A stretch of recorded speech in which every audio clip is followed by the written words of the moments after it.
Ay, So yun na nga, ang plano mo. magpahinga to.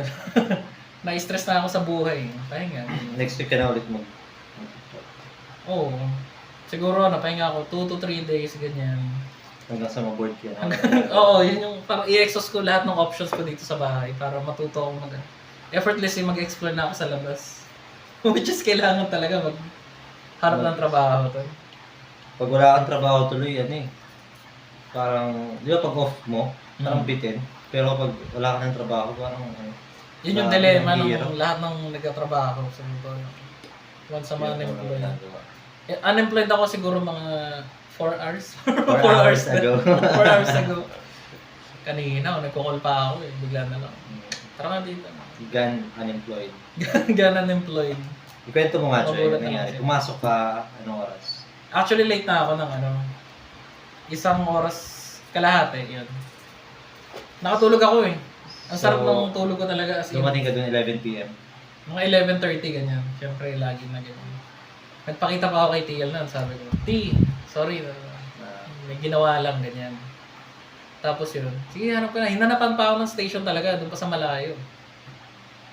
Pero maganda nun. Nakatabi ko naman. Yung mga tropa ko dati. Tropa natin dati. Sila David, ganyan. Sila Owen. Ganun pa rin si David. Nakaano pa. Nakaano pa rin siya. Para siyang nagmumotor. Tracksuit. Tracksuit. Para siya yung kalaban ni Gru. Si Vector. Si Vector. Walang iya, oh. Tapos kalagitnaan ng shift, after ko log out yun, di pa nga ako nagla-lunch nun eh. I-log out ko lang yung bahay. Lagot ka muna, sabi. Oo, sakto naka-log out naman na ako nun. Though, sinabihan na niya ako nun eh. Basta tayo mamaya ganyan. Parang puta, alam ko na to alam ko na to. Yun nga, ganun yung vibe na naramdaman ko. Tapos yun, kinausap na ako na TL, ganyan. Alam mo naman siguro kung ganyan. Sabi ko, anticipated ko naman na eh. Ginyan ka pa ba niya? Hindi na ginanan. Kinamayan ko pa nga siya, thank you TL sa lahat. Grabe, professional shit no? Parang pamamaalam talaga. Pamamaalam. Pero hindi naman ito unang beses nangyari. Kung tatanungin mo ako, ilang beses na ako na-terminate. Puta. 2 beses lang ako na Hindi na-terminate. Pero... Hindi na-terminate, pero awol. Ganun. Wala kang matinong exit mo. Wala kahit graceful exit. Hindi ko alam paano gumawa ng resignation letter. Bounce na ako man. Isang sentence lang na Grabe. Pero ang kagandahan nito, pag unemployed ka kasi may oras ka sa sarili mo eh. Yun naman yung downside niya to. Regroup ka. Oo. Mag-isip muna. Para ako nag-retreat mag-isa. Retreat na ganyan. Nilay-nilay, ganyan, basa-basa. Lalim yung nilay-nilay. Nilay-nilay. May parang may panahon kang hanapin sa sarili mo. kahit nahanap ko naman na dati mo. Lagi na nawawala. Oo, lagi na Every year. Walang iya. Dapat nasa gilid ng Parang hindi pa yata ako nag-1 year sa trabaho talaga. Kahit nung una mo? Oo, pre, hindi ako tumagal ng 1 year dun. Pinakamatagal? Pinakamatagal 8 months. Sa acquire sa acquire pa yun. Hindi ko alam ba't yun ako tinanggal. Tinutino kong Yeah. Gusto ko sabihin kay TL, bigyan mo ako ng isang dahilan para tanggalin. Pero kakawagaling ko lang Boracay. Isang linggo ako wala. Isang linggo nawala. Nag-Boracay, tapos pag-uwi ng Boracay dito sa bahay, tangin na mahinga pa isang Tapos, araw. ano yung sabi mo? Ano sabi mo bakit absent ka?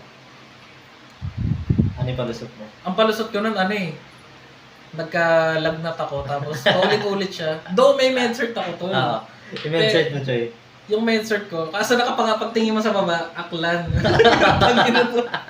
Boracay. Boracay sa Aklan, ganyan. Kaya ginawa ko, tinupi ko na lang eh. Hindi ko lang pinakita.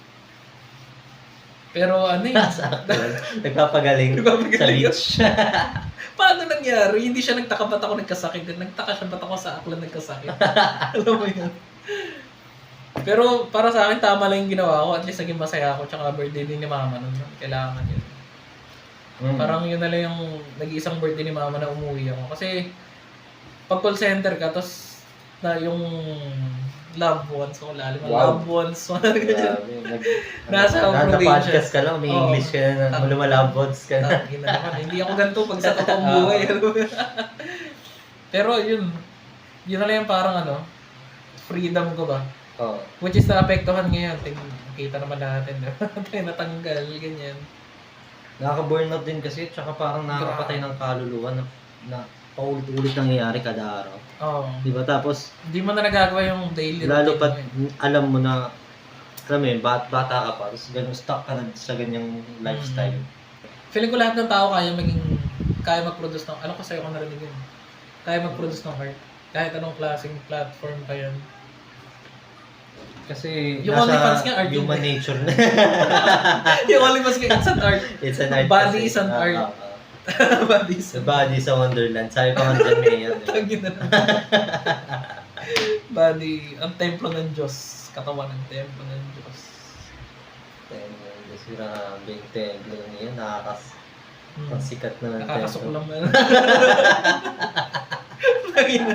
Grabe yung templo niya. Baboy na baboy. Baboy na. Wala na bang iba? Ayop ka.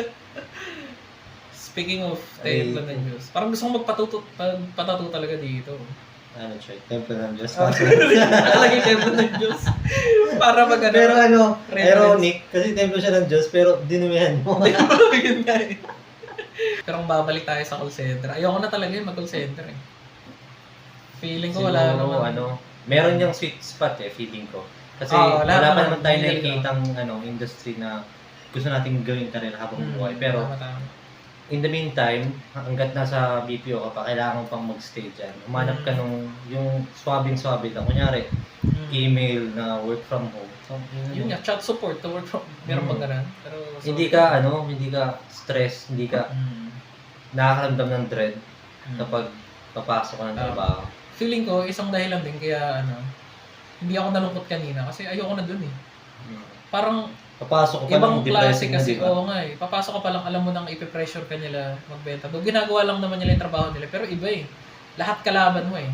Ito pala pag-usapan natin. So, alam mo na yung nag-viral, yung si, Yana. Si Yana, oo. Yung crush mo? Hindi ko crush yun. Pero maganda ba? Ano ba yung ginawa niya? Hindi naman. Actually, may video si Aizen na pala mo na. Oo. Video sila dito. Nagmumotor sila ng mga tropa niya. Tapos, may nakita yung babae, si Yana na naka SUV yata. Oo, napanood ko na yun. Tapos, pag ganun-ganun daw. Oo. Tapos, ang ginawa niya, parang pinubok niya na dumaan malapit. Tapos, nung gumanon, Tinapin niya. oo, pinakyuhan niya. Tapos, sinintay pa nila. Suntukin natin sa pang natin. Grabe. Isipin mo influencer ka pero gano'n. Kasi wala daw side mirror. Tapos, Tapos yung motor niya, wala rin side mirror. Tapos, Hindi, alam ko ang sinabi niya, wala ka pang side mirror. May side mirror talaga yun.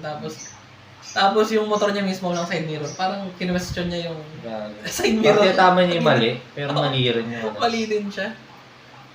Tingnan mo yung logic niya. Itong taong to walang side mirror. Sa pakinggan natin. Itong brutal naman nun. Para lang, ba't di mo pinagsabihin mo muna? Di ba? Dumating ka dun.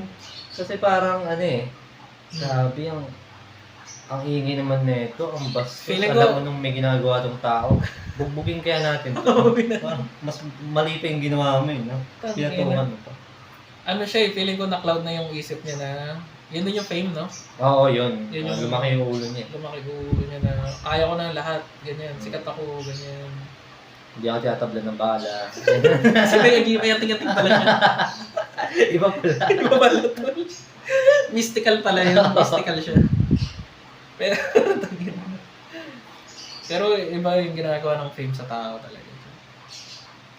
Kung sakaling sisikat na tao, Yabang yan. Di man siya kagadahan yung makeup mo. yun nga eh. Astig lang kasi may motor. Ganun. Ako, Tsaka may followers. Oo. Ang ano pa nito, nakalimutan ko tuloy yung gusto kong itulong Sige, to. kaya mo yan. Sa fame, Um, sa pera, Yung pinost niya na yun, dumouble down pa siya nung nabash siya dun sa comments. Ay, puta, oo, sa Pinuprovok comment. wala Inasar pa niya. pakialam, ganito na. Your ball, yung ganun. Oo. Patubo ka Oo, muna ng ay- buhok. Patubo ka oo. muna ng buhok bago ka mag-go. What the fuck? Valid yung criticism, tas yun. Kaya ayaw magpakalbo eh. Baka mawalan na ako ng ano eh. Mawalan ka ng... Wala Wala na akong rights magsalita kasi kalbo na. Oo. Downside ng pagiging kalbo. Laging pinupoint ng